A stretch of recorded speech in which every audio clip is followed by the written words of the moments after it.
दिन भर की भाग दौड़ के बाद अगर आप घर आए हैं, थके हुए हैं और टीवी पर कुछ अच्छा देखना चाहते हैं, कुछ इंटरटेनिंग सा, तो ऑप्शन आपके पास है।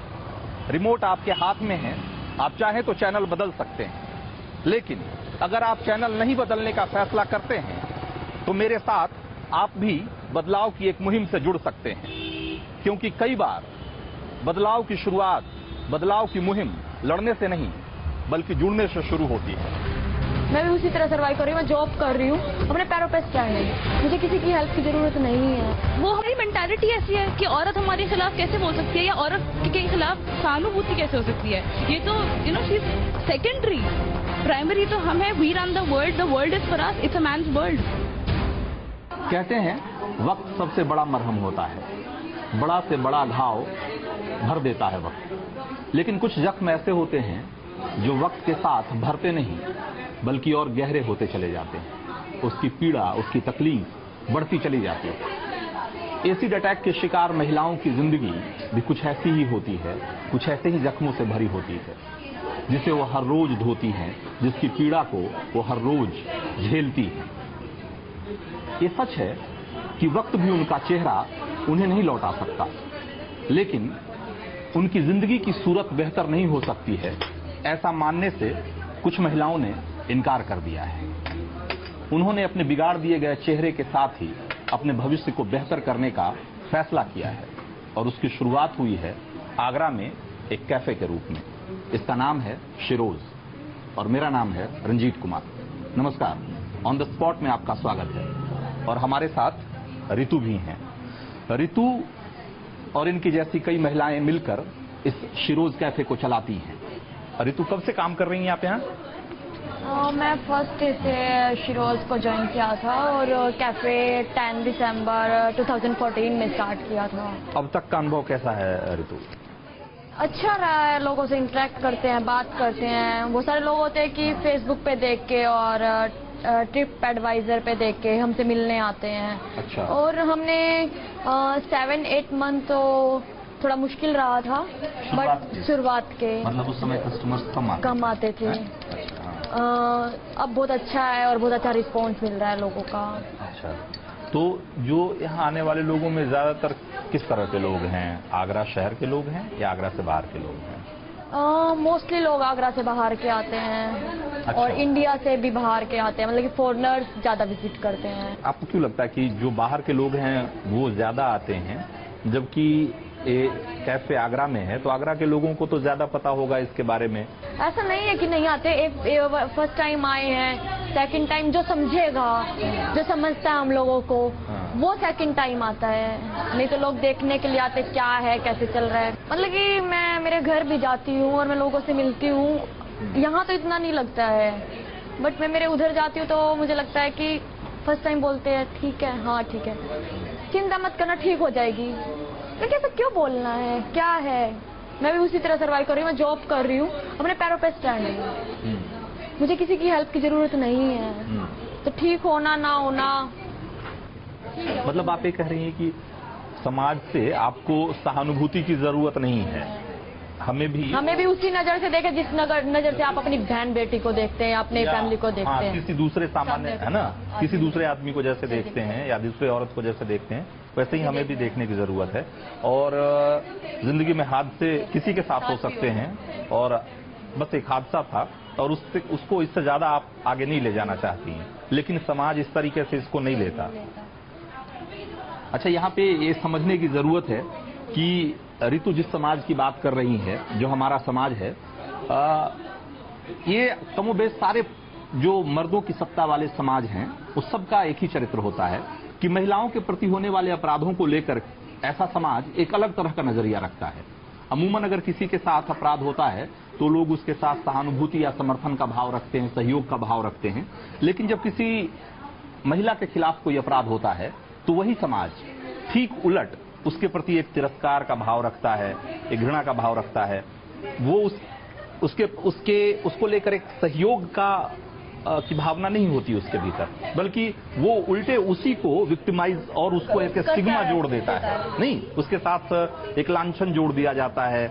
ऐसा माना जाता है कि जैसे कि यही इसके लिए दोषी है ना। तो कोर्ट में भी ऐसा होता है कि मतलब कि हमें दिख रहा है सामने वाले को, हाँ इसके ऊपर एसिड अटैक हुआ है, फिर भी पूछा जाता है, बहुत बहुत बार पूछा जाता है कि तेरे साथ एसिड अटैक हुआ था, तेरे साथ ये हुआ। यार तुम्हें नहीं दिख रहा है, मतलब कि फिर भी होने के बाद भी प्रूफ करने का जरूरत होता है जब डिसीजन आता है, और वो भी बहुत सारे टाइम के बाद आता है। मतलब कि इसीलिए ये स्टॉप एसिड अटैक कैंपेन और छाव फाउंडेशन ने शिरोज हैंग आउट कैफे खोला कि लड़की अपने पैरों पे स्टैंड और अपनी मेहनत से कमा के खाती है। ये नहीं चाहिए कि बेचारी, मतलब कि ये नहीं सुनना, और इस मतलब कि बेचारी करके हमें नहीं पैसा दीजिएगा, हम मेहनत करते अपने मेहनत का खाएंगे, मेहनत करके कमा के खाएंगे, ना कि तुम ऐसे दे जाओ और हम ऐसे एक्सेप्ट करेंगे। ये हमारे और आपके नजरिए का भेद है कि हम रितु की लड़ाई को या रितु को एक अलग नजरिए से देखते हैं, रितु जैसी लड़कियों को, महिलाओं को अलग नजरिए से देखते हैं, उसकी लड़ाई को अपनी लड़ाई से अलग देखते हैं। और इसीलिए रितु और इसकी जैसी जो बाकी लड़कियां हैं उनको एक सामान्य कैफे की बजाय उन्हें एक ऐसे कैफे में काम करना पड़ रहा है जो सिर्फ इसी तरह की लड़कियों के लिए, इसी तरह की महिलाओं के लिए काम करता है। दुनिया वालों हमें बताओ, बेटी क्या संतान नहीं, बेटी क्या संतान नहीं। शिरोज कैफे में काम करने वाली रितु और इनके जैसे दूसरी लड़कियों को जो जख्म मिले हैं वो इसी समाज ने दिए हैं, और शायद यही वजह है कि इस कैफे में आने वाले लोगों में अपने समाज के लोग बहुत कम दिखते हैं, ज्यादातर लोग विदेशी होते हैं। लेकिन अच्छा लगता है जब आप एसिड अटैक फाइटर्स के बीच में नई पीढ़ी की लड़कियों को पाते हैं, वो यहाँ बैठकर इस कैफे में आराम से बातें कर रही हैं, और मैंने अभी जैसा सुना कि वो बहुत अप्रिशिएट भी कर रही हैं रितु और उनकी जैसी लड़कियों को, उनके साहस को, उनके जज्बे को। एक बार इनसे बात करके समझने की कोशिश करते हैं कि महिलाओं के खिलाफ होने वाले इस तरह के अपराधों को लेकर नई पीढ़ी क्या सोचती है। आप सब लोग आगरा से हैं? और किस क्लास में पढ़ती हैं आप लोग? 10th में। अब हम 11th में आ रहे हैं। अच्छा, अब 11th में जाएंगी आप लोग हैं? अच्छा, तो ये यहाँ पहले भी आती रही हैं, अभी पहली बार? पहली बार। अच्छा, पहली बार जब ये कैफे फाउंडेशन उसकी लगी तो newspaper times of India Agra पे मैंने इसका आर्टिकल पढ़ा था, and since that very day मतलब मैं उस दिन से चाहती थी कि मैं यहाँ पर आऊँ एंड मैं इन लोगों से बात करूँ, इनसे इनकी स्टोरी सुनूं, ताकि हमको एक ब्रेवरी का इंस्पिरेशन मिलती है कि औरतों में कितनी क्षमता होती है अपने आप को प्रूव करने की कि वो कितनी भी मुश्किलों से ऊपर उठकर अपनी जिंदगी इस्टेब्लिश कर सकती हैं। हालांकि एक सवा साल हो गए इस कैफे को खुले हुए, लेकिन आज आप लोगों ने फिर तय किया होगा कि अच्छा सब लोग मिलकर चलते हैं, और है ना? तो अच्छा, अच्छा बोर्ड की परीक्षाएं खत्म हुई है अभी? अच्छा, फर्स्ट आउटिंग है, और फर्स्ट आउटिंग में आपने तय किया कि शिरोज चलेंगे हैं? एक बार पेरेंट्स अगर आप ऐसी जगहों पे आप जा रहे हैं, जैसे हम लोग ये बोलते कि नहीं मम्मी पापा हमें घूमने जाना है ऐसी एंड पार्टी करने जाना है या कुछ ऐसे, तो मतलब पेरेंट्स उतना उसे मतलब वो नहीं करते कि हाँ बेटा जाओ। हमने बोला हम शिरोज जा रहे हैं, लाइक हाँ बेटा अब जाओ, ऐसी बात हो जाती है। तो इससे मेरे पेरेंट्स का ये रिएक्शन था कि अच्छा शिरोज जा रही हो, हाँ बेटा जाओ जाओ। अच्छा, तो मतलब पेरेंट्स ने भी उसको उस तरीके से लिया कि नहीं जाना चाहिए, ये भी एक अच्छी बात है, एक अच्छी चीज आप देख रहे हैं कि लड़कियों के पेरेंट्स उन्होंने इस बात पे बहुत आसानी से हाँ सहमत हो गए कि नहीं आपको जाना चाहिए, है ना? बल्कि इनकरेज किया कि नहीं जरूर जाओ आप, हैं? तो ये यहाँ आने का बड़ा मकसद क्या था? मतलब एक तो एक अखबार में पढ़कर एक उत्सुकता होती है कि अच्छा एक ऐसा कैफे खुला है, इस तरह के लोग चला रहे हैं। हम लोग कई ऐसे न्यू कैफेज में जाते नहीं है, मतलब इतना आउटिंग नहीं हो पाता, लेकिन मैं अपना ओपिनियन, अपना पर्सपेक्टिव बताऊंगी कि मैं एक्चुअली एसिड अटैक के सर्वाइवर्स के स्टोरीज को एक्चुअली फील करना चाहती थी, महसूस करना करना चाहती थी असली में, बिकॉज हम लोग टीवी पर देखते हैं, ये सब जो भी शोज आते हैं उस पर देखते हैं, ये फॉर द फर्स्ट टाइम जो हम एक्सपीरियंस करते हैं वो एक अच्छी एक अलग तरह का अनुभव होता है। तो आप जब मिली रितु से और नीतू से, तो क्या आपको जो पहला रिएक्शन होता है ना किसी से जब आप पहली बार मिलते हैं, तो शेयरिंग दिस थिंग इसके साथ कि इन लोग को देख के एक मोटिवेशन मिलती है, एक पॉजिटिविटी की हमें इंस्पायर होना चाहिए कि हम लोग एक छोटी छोटी प्रॉब्लम से हम लोग इतना डिसहार्टेंड हो जाते हैं, डर जाते हैं। हम लोग आजकल ऐसी जनरेशन है कि हम सुसाइड तक पहुंच जाते हैं, लेकिन इन लोग ने इतना ज्यादा प्रॉब्लम्स के बाद भी they survived and they are living their life to the fullest and they are facing the society.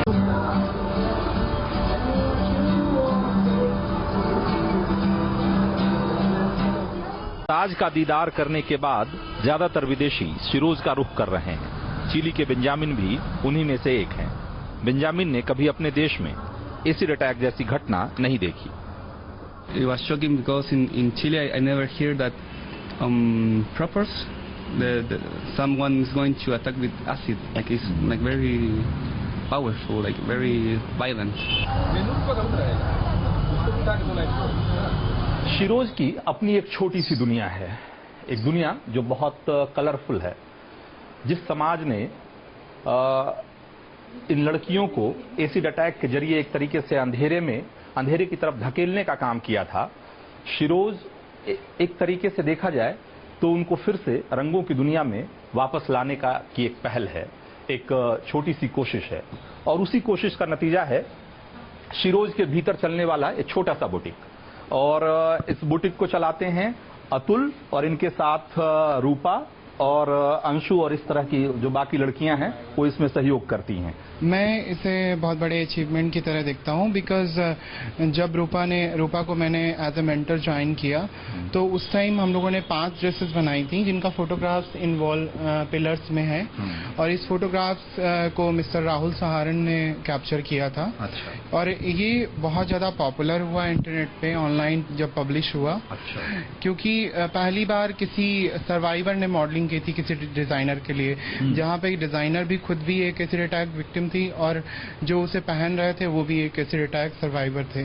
तो इस वजह से ये कॉन्सेप्ट एकदम नया था दुनिया के लिए और इस एक्सेप्टेंस की वजह से हम लोगों ने ऑनलाइन फंडिंग की। मतलब कॉन्सेप्ट से ज्यादा मैसेज ज्यादा बड़ा था, है ना। ये बहुत बड़ा है ना पैगाम था एक, है ना, आम जो सोसाइटी है उसमें कि महिलाएं जो एसिड अटैक फाइटर्स, मैं उनको बार बार विक्टिम कहने से बच रहा हूं क्योंकि हम लोग बोलते भी नहीं है बिकॉज दे आर फाइटर। तो जो फाइटर्स वाली जो स्पिरिट है, जो हौसला है, उसका एक और प्रदर्शन था। क्यों अंशु, आप कैसे देखती हैं? जब मतलब कि पहले दुनिया के सामने निकलते थे तो दुनिया में वैसी दिखती थी, तो फिर मैं पहले भी फेस कवर के चलती थी। फिर मैंने अपने आप में सोचा कि हम क्यों ना दुनिया के सामने फेस ओपन करके चले, क्योंकि आखिर दुनिया के सामने हमें ये कैसे सोचा? ये सोच के कहाँ से आई कि जब आप बाहर निकलती थी तो चेहरा ढक के निकलती थी, फिर बाद में लगा कि नहीं, चेहरा ढक के निकलना ठीक नहीं है? कैसे ये बात आई? यहाँ से शिरोज में आने से ये हिम्मत मिली थी। ये हिम्मत शिरोज से मिली? अच्छा। हाँ। जब मैं पहले शिरोज में आई थी तो मैं फेस कवर करके आई थी और तब मैंने और सर्वाइवर को देखा, तब उनसे मुझे हिम्मत मिली और तब मैंने मतलब कि फेस ओपन किया।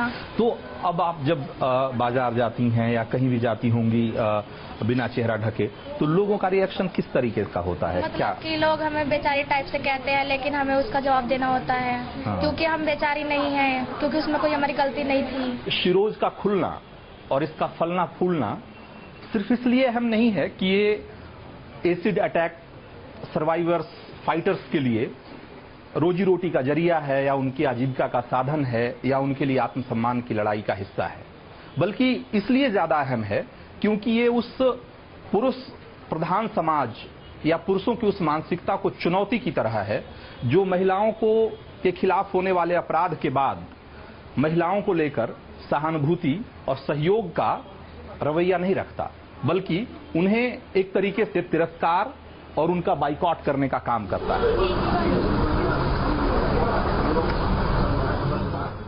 शिरोज का एक कोना किताबों के नाम है और इन्हीं किताबों में एक किताब है पिछले पन्ने की औरतें, जिसके समर्पण वाले पन्ने पे लिखा है कि छिपी रहती है हर औरत के भीतर एक और औरत, लेकिन लोग अक्सर देखते हैं सिर्फ बाहर की औरत। और नीतू और अंशु पर तेजाब फेंकने वालों ने भी सिर्फ उसी बाहर की औरत को देखा होगा। उन्हें लगा होगा कि औरत होने का मतलब सिर्फ चेहरा और देह होना है, इसीलिए उन्होंने तेजाब फेंककर इनके चेहरे को जला देने की कोशिश की। उन्होंने सोचा कि उनके चेहरे को जलाकर उनके वजूद को खत्म कर देंगे। लेकिन उन्हें नहीं पता था कि औरतें सिर्फ चेहरा और देह नहीं होती, वो शिरोज भी हो सकती है। आज हमने कमोबेश आधा दिन शिरोज में गुजारा। यहाँ आना, कॉफी पीना, लोगों से बातें करना अपने आप में एक आंदोलन में भाग लेने जैसा है। एक ऐसा आंदोलन जो लगातार बड़ा होता जा रहा है।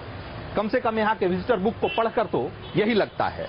अब से थोड़ी देर पहले यहाँ आई आगरा की कुछ स्कूली बच्चियां लिखती हैं, आप लोग बहुत बहुत सक्सेसफुल होंगे और हमें इंस्पायर करने के लिए many many thanks, we love you. अगर आप भी दूसरों के संघर्षों से प्रेरित होते हैं और कभी आपका आगरा आना हुआ तो शिरोज जरूर आइएगा। आपने हीरो हीरोइन की कहानियां पढ़ी होंगी, फिल्में देखी होंगी, लेकिन कभी शिरोज से मिलने का मन हो तो यहां जरूर आइएगा। और एक बात और कि यहां आपको मेनू जरूर मिलेगा, लेकिन रेट कार्ड नहीं मिलेगा। आप यहां अपनी स्वेच्छा से पे कर सकते हैं, अपनी सुविधा से पे कर सकते हैं। कुल मिलाकर बात इतनी है कि शिरोज को आपके पैसों की दरकार नहीं है, लेकिन वो आपके सहयोग और समर्थन के मुहताज जरूर हैं। ऑन द स्पॉट में आज इतना ही।